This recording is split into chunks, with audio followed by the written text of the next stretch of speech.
Hey everyone, welcome back to Crazy Tech Tricks. In this video, I will show you how to change app recommendation setting in Windows 11. If Windows keeps recommending apps, suggestion Microsoft Store apps or blocking apps from outside the store, this setting controls all of that. So let's get started.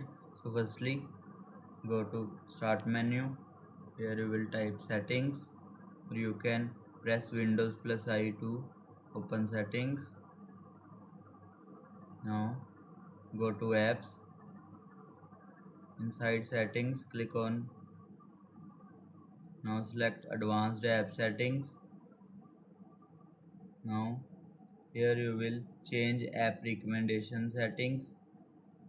Here you will see settings called choose where to get apps.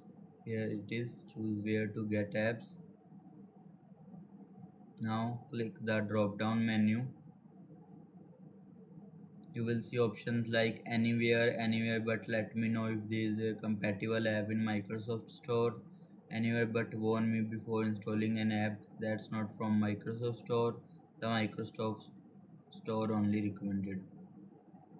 So if you want full freedom to install apps from any website, choose anywhere, or if you want an extra security warnings, choose one of the warning option instead.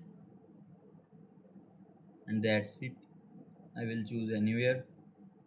And that's it. Your app recommendation settings are now updated in Windows 11. That's now you can change app recommendation settings easily. If this video helped you, make sure to like the video and subscribe for more tech tutorials. Thanks for watching.